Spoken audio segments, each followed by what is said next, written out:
ESPN has a 3-word message for the Arizona Cardinals ahead of the 2026 NFL offseason. We're going to dive into that and what this means for the Cardinals going forward. Welcome in to Cardinals Today by Chat Sports. I am your host, Joey O'Donohue. And before we dive in, guys, we crushed it last video. We gained 69 new subscribers.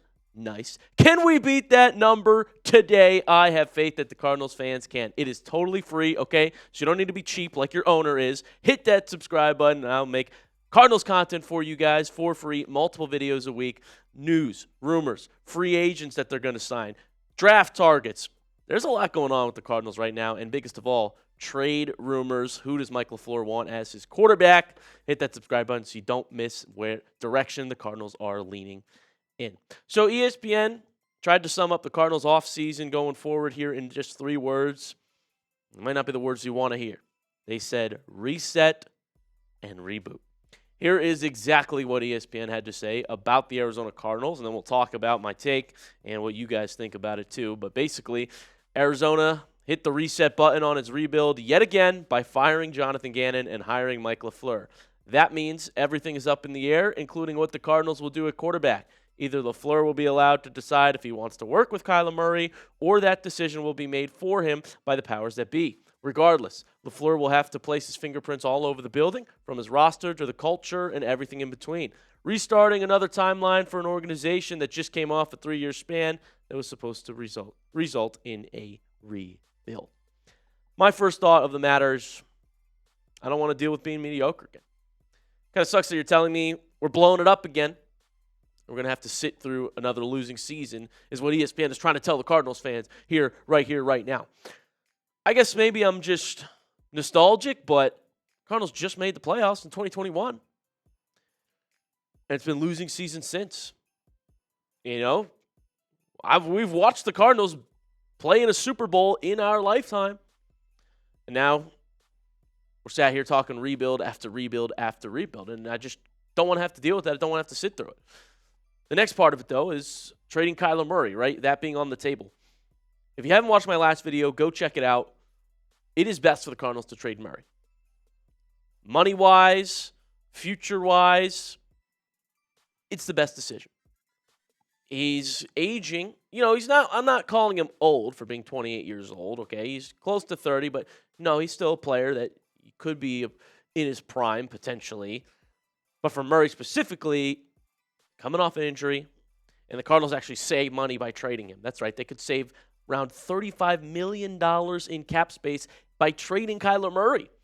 I mean, at that point, you take a bag of chips for Kyler Murray. Someone offers you a fifth, you send it because you're saving money and you know the Cardinals want to move him, so they're losing leverage at this case. And because he's coming off the injury, you know, not many people are probably buying Kyler Murray right now. You probably could have got a second or, you know, I would even say a first a year ago for him, perhaps. But at this point, that value is dwindling. He's also guaranteed more money later this offseason if he's still on the roster in 5 weeks. So the Cardinals need to make this move, and they need to make the move now. And imagine you had $35 million more to sign free agents that you actually need, positions of need on the offensive line. Now we're talking best-case scenario for Arizona, but unfortunately, not many quarterback options to roll with in 2026. So you tell me. Should the Cardinals trade Kyler Murray? Type T for trade, type K for keep. What should they do with K1? I think it's sad that the former first overall pick might have to end his tenure in Arizona, but it would be best for the Cardinals' future. Murray's just a one-dimensional quarterback. I think we've seen his best years.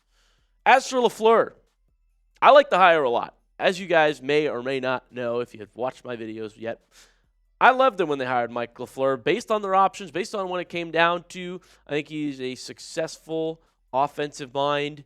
That's the recipe for success in today's NFL. Dianna Russini of The Athletic put it like this. The Cardinals were going into the search looking for an offensive-minded head coach. In the end, they got what they wanted. I think they got a leader of men and a really bright offensive mind. That is according to Dianna Russini. I like it as well. I think it's ultimately what they wanted. And Mike LaFleur will help this Cardinals offense develop in what it should be. Now, again, quarterback options limited this offseason. So, Unfortunately, this might be a year where you're still figuring things out, but you're establishing an identity, getting a culture, and LaFleur is smart. He can turn these things around. Had you gone defensive head coach who brings a good OC, that OC gets hired as a head coach if he does a great job next cycle and you lose him. Offensive head coach, locked in with Arizona for 5 years. If he's successful, you don't have to worry about him going anywhere else. He's your guy. And Sean McVay coordinators have a track record of success. They keep getting hired, and for the most part, they do pretty well. Mike LaFleur's brother, Matt LaFleur, was Sean McVay's offensive coordinator in 2017. He's now established himself as the head coach of the Green Bay Packers, and he just got an extension, and they've been to the playoffs multiple times. Kevin O'Connell hasn't gone anywhere either, been the head coach of the Minnesota Vikings.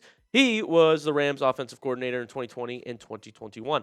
Liam Coen, what an incredible first-year head coach and season for Liam Coen, getting Jacksonville back on the map. They were fighting for the 1 seed at one point this year, all right? And he's done a phenomenal job calling plays, revamping their offense, resurgence of Trevor Lawrence. As producer Cullen knows, he covers the Jags here at Chat Sports.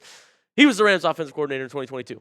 I mean, anybody that's working under Sean McVay, it's like, oh, yeah, boom, let's hire him. And finally, Zac Taylor, who was the Rams quarterback coach in 2018. I'd say he's probably the worst of this bunch, but guess what? 3 AFC North head coaches fired or leaving. Zac Taylor, the only one to remain this season. So say what you want. But Sean McVay coordinators have a track record of getting hired, being successful, and I expect that to happen to Mike LaFleur as well. I think it's a great hire. My final take, though, based on us being told this is rebuild again, I think this season is the Cardinals establish an identity. Mike LaFleur, gets his people in the building, finds what he likes, what he doesn't like of the players on the roster, on the depth chart. You're probably bridge quarterbacking this year, too, because there's not a lot of free agent options. The 2026 draft class for quarterbacks, outside of Mendoza, nobody jumps out at me. I mean, we were talking today, Carson Beck's being ranked as the 3rd best quarterback in this draft. Tells you how bad the class is. And Trinidad Chambliss might not even be an option now. We're waiting to see here. I believe today we might even get a decision. So, stay tuned for that. But 2027 draft class for quarterbacks, now that's where it's at. Okay, now we're talking C.J. Carr, Arch Manning, Dante Moore. Oh, my goodness. Lenore Sellers. I mean, there's names. It almost could resemble as good of a class as the 2018 class was. Like, there's going to be a ton of guys that you could argue go, boom, 1, 2, 3, take your pick. I mean, Dante Moore would have been the 2nd pick this year. Heck, the Cardinals might have had Dante Moore this year if he declared, but he's back at Oregon. So, way better options a year from now. I think this is kind of a season where the Cardinals logically start building. If it works, great. If not, we have to sit through mediocre football again and look towards the future here. So, build in this draft, top 3 pick, sign some free agents. You got money to spend this time.